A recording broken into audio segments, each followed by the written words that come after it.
Abrí la puerta. Silencio. Ni tele, ni pasos, ni la tos de mi padre en el sofá. Solo el zumbido del frigorífico. Y un papel en la encimera. Te las apañarás. Eso decía. 4 palabras. Ni un lo siento. Ni una explicación. Ni un número. Nada. Me quedé de pie un minuto entero mirando el papel como si fuera una broma que en cualquier segundo alguien iba a gritar desde el pasillo. Era para ver tu reacción. Pero no. La casa estaba vacía de verdad. Armarios vacíos, cajones arrancados, fotos arrancadas. Hasta la tostadora se habían llevado. Como si yo fuese el mueble que sobraba. Tenía 17 años, sin coche, sin ahorros, sin familia. Y lo peor no fue el miedo, fue la claridad. Porque cuando te dejan así, te das cuenta de que nunca fuiste un hijo, fuiste un recurso. A los 13 les hice una tarta a mi madre yo solo. Me dijo que estaba grumosa y la tiró a la basura delante de mí. A los 15 ayudé a mi hermano a aprobar finales. Me llamó listillo y me cerró la puerta en la cara. A los 16 le di mi sueldo a mi padre para pagar facturas. Un mes después, cuando le pedí 20 euros para el bus, me gritó que yo no aportaba nada. Yo siempre servía, pero nunca importaba. La primera noche dormí en casa de un amigo, la segunda también. La tercera, su madre me miró con pena y ya supe que estaba gastando mi bienvenida. Al cuarto día, un casero me dijo que mis padres habían cancelado el alquiler y que tenía una semana para irme. Yo, que ni siquiera sabía dónde estaban mis padres. Esa semana aprendí algo que nadie te enseña. El hambre no duele como el dolor, duele como la humillación. Me alquilé un trastero con lo poco que tenía. Me colaba de madrugada, dormía sobre cartón, me duchaba en el YMCA, comía mantequilla de cacahuete a cucharadas, iba a la biblioteca a pedir trabajo en ordenadores públicos como si mi vida no estuviera ardiendo. Conseguí un turno de noche en un diner. La encargada era seca, pero justa. Me pagaba en efectivo mientras arreglaba mis papeles. Una vez me encontró tiritando en el baño por agotamiento y me dejó dormir en el cuarto de descanso. No me abrazó, no me dijo, pobrecito, solo me salvó. Y en ese momento entendí la diferencia entre familia y gente decente. Pasé un año sobreviviendo, luego 2, luego 5. Me hice adicto a una idea. Si la vida me había dejado solo, yo me iba a volver tan sólido que nadie podría volver a tirarme al suelo. Aprendí de finanzas en vídeos. Me obsesioné con guardar recibos, con no deberle nada a nadie, con no pedir nada. Un cliente del diner, un tipo mayor que venía siempre a la misma hora, me ofreció un curro temporal archivando papeles. Pagaba el triple. Dije que sí sin pensarlo. Ese trabajo llevó a otro, y a otro, y a otro. A los 22 ya estaba freelanceando. A los 25 monté mi consultora con un portátil prestado y una mesa plegable. A los 27 tenía 5 personas trabajando conmigo. A los 29 miré mi cuenta bancaria y vi 7 cifras. Lloré. No por el dinero. Lloré porque por primera vez en mi vida algo era mío y nadie podía quitármelo. Durante todos esos años ellos no existieron. Ni un correo, ni una llamada, ni un ¿estás vivo? Nada. Hasta que un día explotó un podcast en el que conté mi historia. 1.000.000 de views. Mensajes de gente diciéndome, me pasó lo mismo. Gracias por ponerle palabras. Y entonces apareció el email. Asunto. Seguimos siendo tu familia. Era de mi madre. No había disculpa. No había vergüenza. Solo un párrafo frío. Como si estuviera escribiendo a un vecino. Hemos oído tu versión. Quizá podríamos hablar. 5 minutos después, otro mensaje. Mi hermano. Te echamos de menos. ¿Lo arreglamos? Me quedé mirando la pantalla y sentí algo que me dio asco. No era emoción, era un cálculo, porque lo reconocí al instante, el mismo tono con el que mi padre me pedía el sueldo por las facturas. Contesté a mi hermano con una sola frase. ¿Qué ha cambiado? Tardó 1 hora en responder, y ahí lo soltó.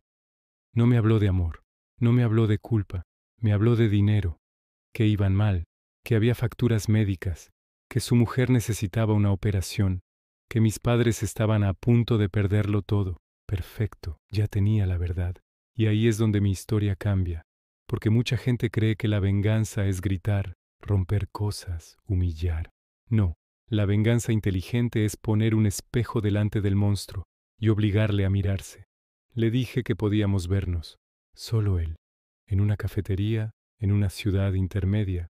Cuando entró lo reconocí por la forma de caminar, la misma confianza de siempre, como si el mundo le debiera una explicación, no al revés. Se levantó para abrazarme. Yo no me moví. Nos sentamos como dos desconocidos, y en cuanto empezó con el discurso de yo era un niño, lo corté. Dormí en un trastero. Se le borró la cara. Me duchaba en el YMCA. Tragó saliva. Comía mantequilla de cacahuete 3 veces al día. Ahí ya no sabía dónde mirar. Y entonces le hice la pregunta que llevaba 12 años guardada como una bala. Porque yo, bajó la vista al café y dijo la frase más cobarde del mundo, porque tú eras el fuerte. El fuerte. Como si eso justificara dejar a un menor abandonado. Le conté todo sin drama como quien lee un informe. Porque lo que más destruye a un mentiroso no es tu emoción, es tu precisión. Cuando nos despedimos intentó abrazarme de nuevo. Esta vez lo dejé, pero no lo abracé de vuelta, porque el cuerpo recuerda lo que la mente intenta perdonar. Esa noche me llamó mi madre. De algún modo consiguió mi número. Lloraba. Decía que estaba orgullosa, que siempre supo que yo saldría adelante. Yo dejé que hablara. Y cuando se quedó sin aire, le pregunté lo mismo. ¿Por qué yo? Y ahí lo dijo, sin darse cuenta de que estaba firmando su sentencia. Estábamos en deuda. No podíamos alimentar 3 bocas. Pensamos que tú te apañarías, que irías a servicios sociales y te pondrían con una familia mejor. No fue un error. Fue un plan. Colgué, bloqueé. Y entonces llegó el email de mi padre. Primer contacto en 12 años. No pidió perdón, pidió ayuda. ¿Puedes ayudarnos a salir de esto? Ni una pregunta sobre mi vida, ni una línea sobre lo que me hicieron. Solo dinero. Y en ese segundo decidí que no iban a volver a usarme, pero tampoco iba a dejar que siguieran controlando la historia, porque esa gente, además de abandonarte, tiene un don, hacerse la víctima. Así que hice lo que mejor sé hacer, documentar. Guardé capturas, correos, mensajes, llamadas, audios, fechas, todo, y escribí un único correo con copia a mi abogado.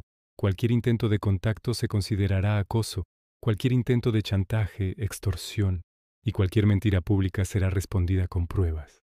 Silencio. 3 días. Y entonces lo intentaron por la puerta de atrás. Mi hermano me escribió otra vez, con un tono ya menos amable. La familia se apoya. Estás siendo egoísta con tu éxito. Ahí lo vi todo claro. No querían un hijo, querían un cajero, y ahí viene la parte que a mucha gente le incomoda, porque no es heroica, es fría. Les puse una última cita, solo una, en una cafetería, a plena luz, con cámaras, con mi abogado esperando fuera. Vinieron, se sentaron frente a mí como si tuvieran derecho a hacerlo, y yo no les di un discurso, les di una sentencia. No he venido a reconciliar, no he venido a escuchar excusas. He venido a cerrar esto.